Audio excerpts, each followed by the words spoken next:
Ibu. Wah, ternyata pada lemes semua Bunda. Coba diulang lagi bagaimana semangatnya. Nanti kalau Ibu tanya bagaimana kabarnya hari ini, nanti kalian jawab ya.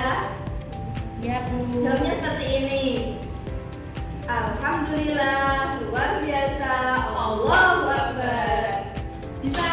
Bisa Bu? Ya, coba briefing diulangi. Ayo, bagaimana kabarnya hari ini? Alhamdulillah, luar biasa, Allahu Akbar. Masya Allah. Baik. Sebelum kita memulai kegiatan pembelajaran pada pagi hari ini, baiknya kita membaca doa supaya diberikan kelancaran oleh Subhanahu wa Ta'ala. Doanya akan dipimpin oleh Ibu Ida. Untuk memperlancar, kita mulai berdoa dengan bacaan suratul Fatihah, Al-Hadiniyah wa ala kulli ni'matin sholihah, Al-Fatihah. Sebelum kita mulai kegiatan pembelajaran, Ibu akan melakukan presentasi terlebih dahulu ya. Oke, anak-anak, pada pagi hari ini kita akan mempelajari tentang kurban. Kan minggu kemarin kita sudah mempelajari tentang akikah ya. Masih ada yang ingat akikah itu apa? Ya, masih Bu. Oh, masih ya. Bahannya apa? Coba. Penyembelihan hewan ternak yang dilakukan oleh orang tua setelah kelahiran anak. Betul sekali jawabannya Mbak Ganung, Masya Allah. Kemudian setelah kita kemarin minggu kemarin kan kita sudah mempelajari tentang apa itu akikah, kemudian tata caranya, terus kemudian hikmah di kita melakukan akikah. Kemudian pada pertemuan minggu ini kita akan membahas yang selanjutnya, yaitu tentang kurban. Baik anak-anak, hari ini kita akan belajar tentang kurban. Ada yang tahu apa itu kurban? Ayo, Mbak Bila, aku nggak tahu. Mbak Ima?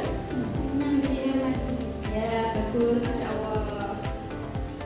Kurban itu merupakan ibadah umat Islam yang dilaksanakan pada hari raya Idul Adha. Ada yang tahu hari raya Idul Adha itu tanggal berapa? 10.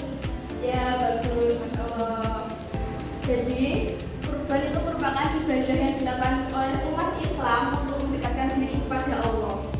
Nah, secara bahasa, kurban itu berasal dari bahasa Arab Qoroba yang artinya dekat. Jadi, kurban itu merupakan sarana untuk mendekatkan diri kepada Allah.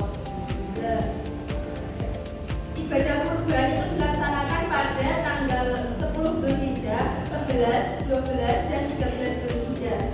Ada yang tahu tanggal 11 sampai 13 itu dinamakan hari apa? Saya Bu. Ya? Ya, bagus. Selanjutnya adalah syarat orang yang berkurban. Yang pertama itu harus orang Islam. Terus selanjutnya harus balik dan juga berakal. Balik itu maksudnya seorang yang sudah dewasa. Syarat yang ketiga itu harus merdeka. Artinya seseorang yang berkorban itu tidak menjadi budak atau sedang dalam tawanan orang lain.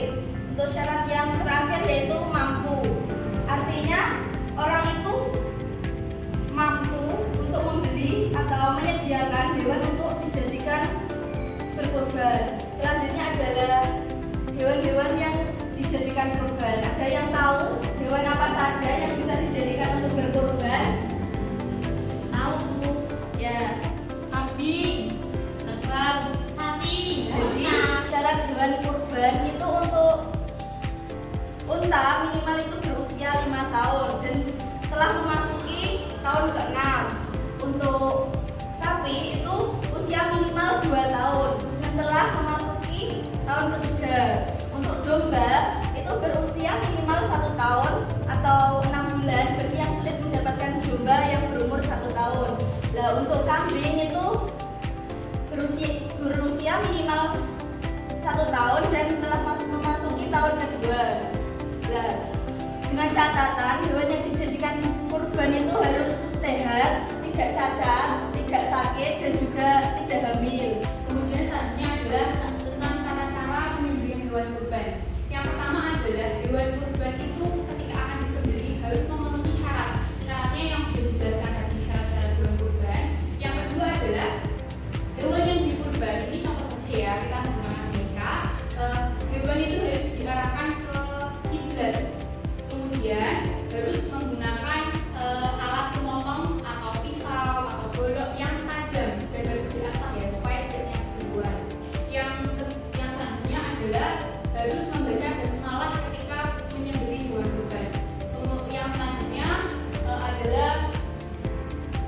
menyembelih hewan kurban itu harus sampai memotong 2 urat nadi, yaitu jalan nafas dan jalan makan. Untuk selanjutnya, lebih jelasnya tentang tata cara penyembelihan hewan kurban, di sini Ibu akan menampilkan video animasi pembelajaran tentang tata cara penyembelihan hewan kurban. Baik, setelah ini masing-masing kelompok bisa mempraktekkan bagaimana tata cara penyembelihan hewan kurban yang sudah kalian lihat tadi, sudah dijelaskan, terus kemudian sudah di animasi sudah dijelaskan ya, pasti sudah tahu ya. Kemudian langsung praktek saja. Boleh silakan. Kiblatnya di mana? Sana ya. Wah, kegiatan pembelajaran kita pada pagi hari ini sudah terlaksana dengan alhamdulillah, ini lancar ya anak ya. Tadi sudah dijelaskan tentang kurban, syarat kurban, kurban, kemudian tata caranya kurban. Kalau dari yang sudah kita pelajari hari ini, kalian jadi tahu nggak bagaimana tata cara berkurban? Menjadi tahu? Tahu. Kita menjadi mendapatkan ilmu baru ya pada pagi hari ini ya. Ibu akan mereview kembali sedikit ya tentang apa yang sudah dijelaskan di awal. Masih ada yang ingat kalau hewan yang berkurban itu ada apa saja? Ada kambing, unta, sapi, kerbau. Betul sekali. Dari kalian beberapa sudah mulai paham ya tentang apa yang kita pelajari pada pagi hari ini. Tapi dari apa yang sudah dijelaskan, ada yang mungkin kurang dipahami? Sudah.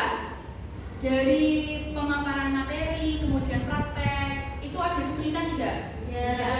Tidak ada kesulitan ya. Jadi di sini Bu Guru ingin kalian menulisnya supaya bisa kalian jadikan untuk belajar ya. Nanti kalau misal ada ulangan gitu ya. Jadi Bu Guru minta untuk kalian tulis apa yang sudah kalian pelajari di buku tulis. Bisa?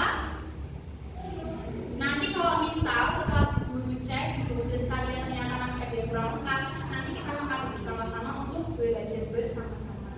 Pada akhir pembelajaran pada pagi hari ini, mari kita tepuk tangan untuk kita semua karena sudah kegiatan belajar kita berjalan dengan lancar. Tepuk tangan.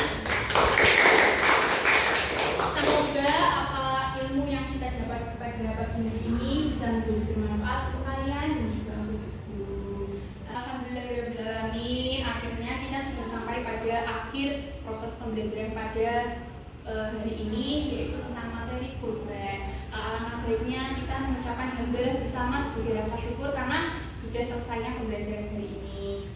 Alhamdulillahirobbilalamin. Sekian yang bisa Guru sampaikan dan Bunda sampaikan. Kurang lebihnya mohon maaf. Nanti kalau misal ada yang kurang jelasnya bisa ditanyakan di minggu berikutnya ya. Sekian dari kami. Wassalamualaikum warahmatullahi wabarakatuh.